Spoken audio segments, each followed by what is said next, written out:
Hello and welcome to this new Restart Revolution interview. Today we'll be having Lauren Campbell to discuss Black culture representation. Lauren, hi.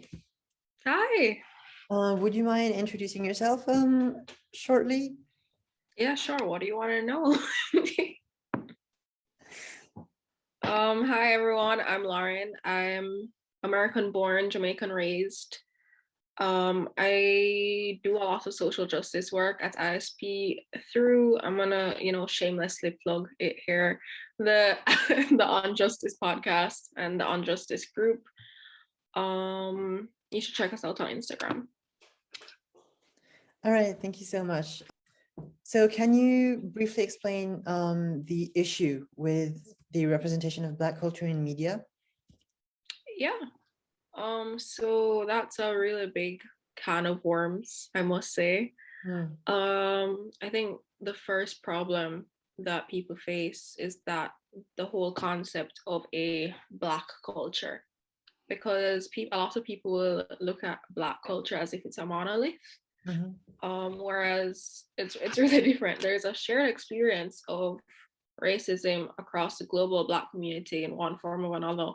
It's ingrained within our society, like right now. Like we've seen it with Black Lives Matter, we've seen it with and not just racism against Black people, racism against Asian people, racism against Pacific Islanders. It's become so prevalent in recent society, and it's always existed. It's just that now people are actually talking about it a lot more than we used to. But like any global community, there are cultural differences within the Black community. You have African American culture, which is very different from Caribbean culture, which is different from the culture of the 54 African countries, which each have their own subcultures. And that isn't confined to what's commonly considered to be Black culture. And I mean, the same applies to Asian culture when you think about it, because Asia is a huge continent and it has 5 different regions, and each of these regions have their own countries with their own cultures. And yes, there are similarities. Like, I mean, that's by nature of geographical closeness. But despite all of that, diversity is ignored in favor of generalizations and stereotypes, which tend to be on the more harmful side to the community. So you mentioned the geographical factors. If, in your own words, you could perhaps express where you believe this representation or misrepresentation come from. So a lot of it is rooted in racism, and especially structural racism. When you have a society that views Black people as lesser than and inferior, that is how they are portrayed. Like if you want to look at around 1930s, 1940s America, where there was minstrel shows, where they had white people portraying Black people using blackface, and they had exaggerated features. They used black paint, which is, I mean, there's very few people you'll see who are that dark, and even so, there are nuances because people are not 2D characters where you can just like color drop the hex code for Black. I mean, there was the absence of Black characters in film as if they didn't exist. And I mean, in terms of time frame, like when Western shows were imported into East Asia, they didn't have any Black characters in it. So when you see a show about like Friends, for example, like showing New York and life in New York, and there's a stark absence of Black characters, and then you go to New York now, you'd think, where am I? What's going on? Why are there so many colors? Like you'd be shocked. And then there's things like colorism within the community itself. It's not just a white versus Black issue. It's a Black versus Black issue, and whether you're Black enough, and what's presented to a Western audience is the most acceptable form of Blackness, which is as light as you can get it. So like we have Zendaya playing characters in movies, which are Zendaya or Amanda Stenberg, I think I pronounced that correctly, who like Amanda Stenberg in The Hate U Give, where in the book it was a dark skinned character, and she's a mixed actress. Not that she shouldn't get roles, but why is it that in Hollywood we tend to promote lightness as a concept versus being dark skinned. And then also the relegation of Black people to inferior roles. So the helpers, the gardeners, the maids, as if they are those roles at all, because not everything has that.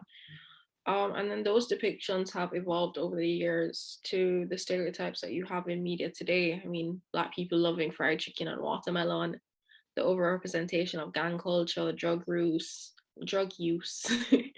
the angry Black woman stereotype, and then representation where they say, oh no, but there are Black characters in the show, but those characters only serve to be plot devices for the white main character. Yeah. Okay. That's okay. Like, I'm sorry. Every time I do an interview, I feel like, I come prepared, and then I know so much. I'm like, oh my God, wow. So like, I just keep on learning. So like, it's okay. I mean, that's what it's all about. Yeah, it's early on, but thank you for coming and accepting having an interview. Problem. My fourth question would be, have you seen examples of, would you like to perhaps describe your ideal way of representing Black culture? Not like in general to save the world, but what do you think would, make a change? Ooh. Ooh, okay. I think a big thing is that people need to write their own stories and they need to be able to tell them. I want to hear about the Nigerian American immigrant family in New York. I want to hear about the Senegalese French family in Paris. I want to see all the Jamaican stories and anecdotes that I grew up with adapted in like film and mass media, because people have written these stories. It's just a space for them to be heard needs to be cultivated.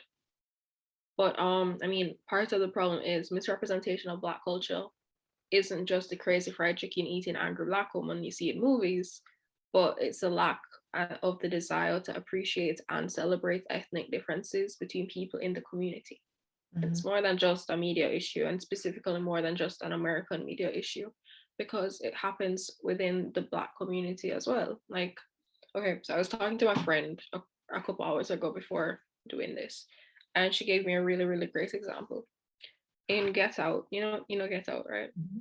Yeah. The main actor. Horror movie? Yeah, like psychological thriller. Okay. I think it was a horror. It was scary. I had nightmares, but that's Personal perception here. yeah. The main actor, Daniel Kaluuya, is British, but he played an African American man. People were outraged. They were mad. Twitter was blowing up. They're like, "How dare this European man play a Black man?" And I mean, I'm not really in any position to argue about whether I agree with the casting or not, but it's the whole question of, is it that his African experience is not the African experience that you were looking for? Is it not one like that you necessarily want to see? Versus should we actually be embracing everybody and letting everybody tell their stories? And again, it's the same race. Like, it's Black versus white versus everything else that's there. So many. But is it that somebody who is British and Black should not be able to act in a story about somebody who is American and Black? Are they not Black? Do they not share similar experiences? And I mean, that's that. But I think also having writers' rooms where, speaking very generally, it's not all middle-aged white cis-het men. Yeah. Because Black culture aside, representation in media is something I don't think we talk about enough. And it affects our everyday lives. I mean, people deserve to see themselves in the media they consume, be that they're Black, Asian, Hispanic, Pacific Islander, representation of different groups of people, representation of different body types, different sexual and gender orientations. These things are things that we don't realize that we need until they're not there. Yeah. and until they're represented poorly, because poor representation is almost more damaging than no representation at all. Mhm. I think you made a good point on talking about the expectations of the audience, and how the audience may have kind of an expectation from a Black character, like expecting him to act, a certain way. Have you felt kind of this, you know, kind of the audience expecting something and then they're like, wait, that's not the cliche I had and I perhaps consciously or unconsciously want to see. Okay. In a way, yes. So I think a lot of the time where in media we see Black characters, we typically see them in an African American sense. It's very rare, unless you're specifically looking for it, that you'll see a Black character who is anything other than African American. Mhm. And that's just in like typical modern media. Like if you are watching like Nollywood, then yes, you're going to see Nigerian people because it's based in Nigeria. Yeah. But if like typical Hollywood blockbuster productions, what you're more than likely going to see is a African American perspective, which is what a lot of people tend to think of when they think of Black culture. Again, using that term very loosely because Black culture is something so diverse that I don't think even calling it Black culture is something that Mhm. we necessarily should do. But there isn't much else to call it at this point. Like we haven't developed the vocabulary to be able to properly talk about it in a way that's more encompassing of all the differences that there are. But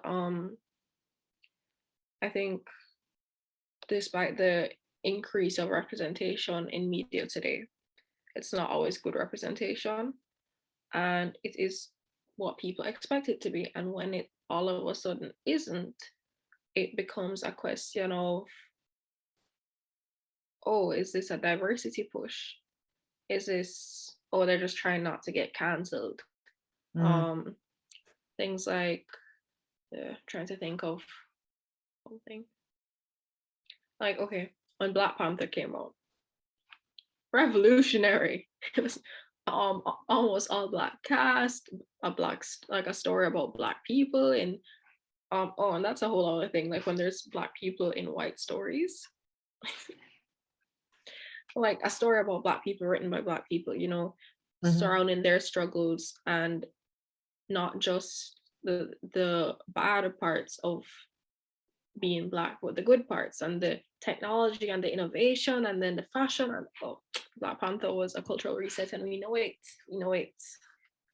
And the music, Kendrick Lamar on that album, Mhm. top tier. But when that came out, as much as there was all sorts of positive, there was a really great positive reception. There were always, as usual, there always has to be somebody to hate on everything. There were people saying, this isn't what I signed up for. What do you mean, Marvel? What are you doing? How is it that we're having these stories? What happened to Captain America? What happened to this doesn't represent us? This isn't American. Mm. And I mean, that has happened for other things as well. It's just a matter of whether people choose to ignore them or not. Yeah. Mhm. I see.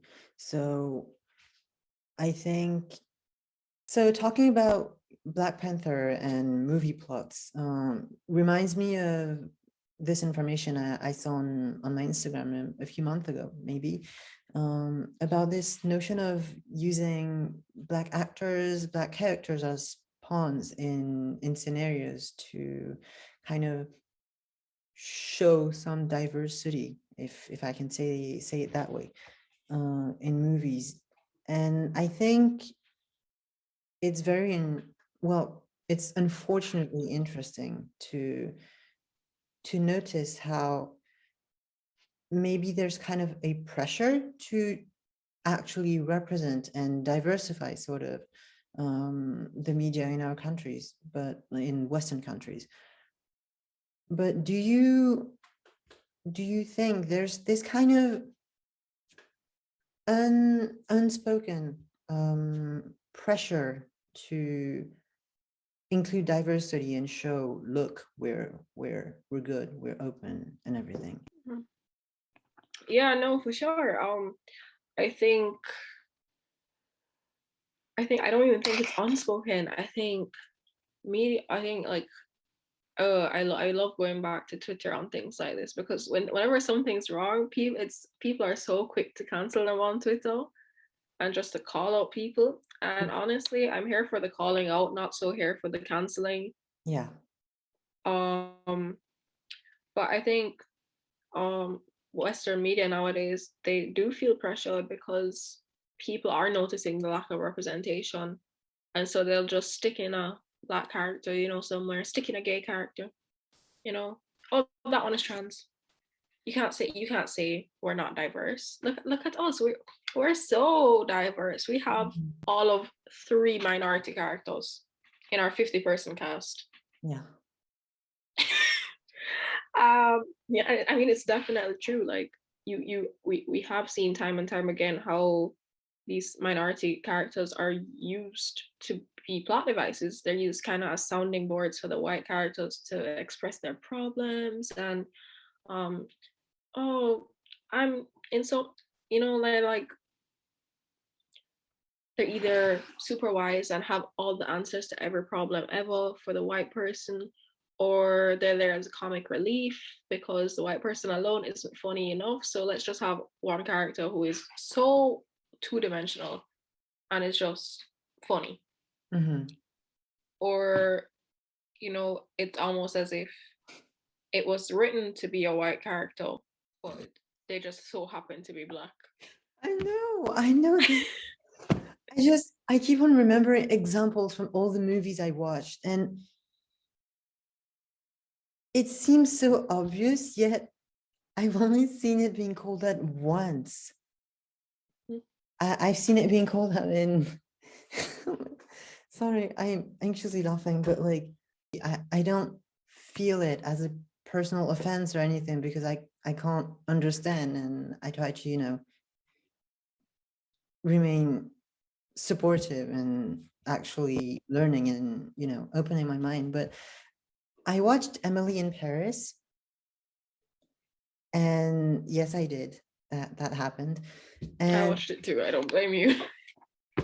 uh, it's terrible on so many points, but I think one of the worst ones where this character, this French dude, I don't remember his name, um, black and gay, probably one of the only black actors, or even minority. The only other non-white actress was, I don't know name, sorry, but the heroine's friend in Paris. Oh And yeah. yeah, this super extra like ex singer in China thingy. And I I remember Googling Emily in Paris just to see if, my opinion was shared, because the more, you look at these characters, the more it feels like they were kind of thrown in, to kind of, we got our quotas, like we have an Asian character and we have a black and gay character. Like, look at us. We're breaking boundaries here. Wow. Oh my God. I know. And all the other actors and the cast basically was white. And you only had this kind of exactly what you said, portrayed like two actors portrayed as like, this kind of jokey persons. And tell me if I'm wrong, but I think if we could, educate the whole of, perhaps, well, I would have said our parents' generations, but it might be a little late, but our generation to, actually see the issues and, deal with them in a way that wouldn't just be, look, we're academically acceptable. I think it would help a lot. Yeah. Yeah. So yeah. Do you think everything was covered? Um, yeah. Oh, I have one point that I kind of want to make that didn't really fall under anything. Definitely. No, go ahead. Sure. I think something that's very popular in movies nowadays, and I say nowadays very loosely. I mean like the post 2010. Um, a lot of movies with a focus on blackness and black people have to do with racism. Mhm. Um, PSA, black culture is not racism. Who would have thought? Most, if not all, Black people will experience some form of racism in their lifetimes, but Black representation should not be relegated to those experiences. Mhm.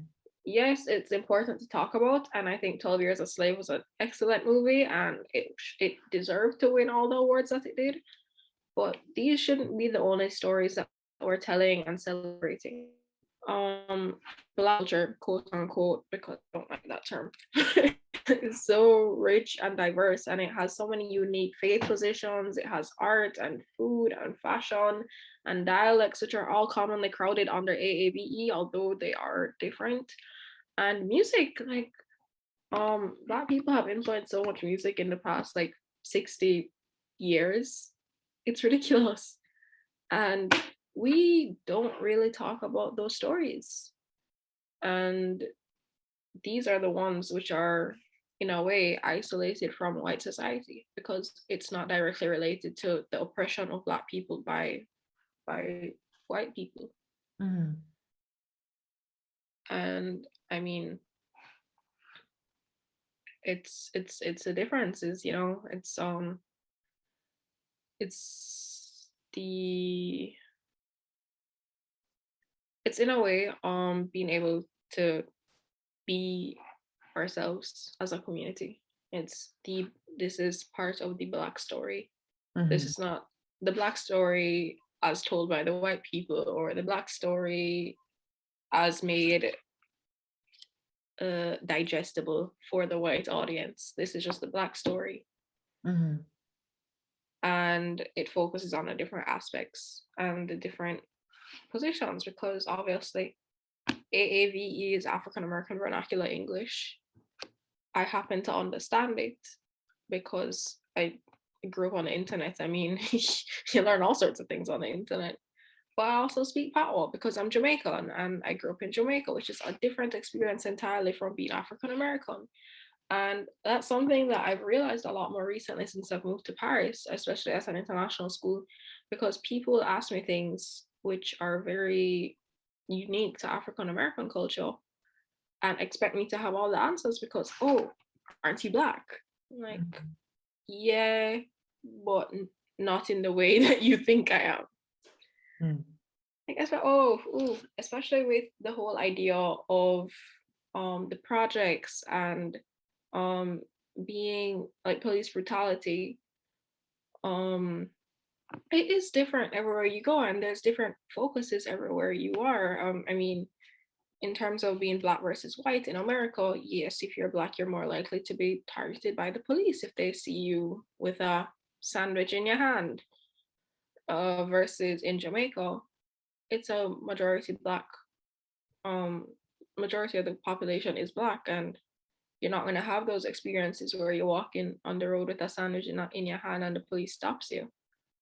Like in Jamaica, you might get stopped on the highway if you're in an expensive car and you happen to be light skinned, which is something that's very like to people out here. It's something like, Yeah. what? Mhm. What do you mean? That's so. Yeah. That's like it becomes a question of your experiences aren't the same, Yeah. which they aren't. Which is like Black culture isn't a monolith, and that's what people tend to represent it as. Wow.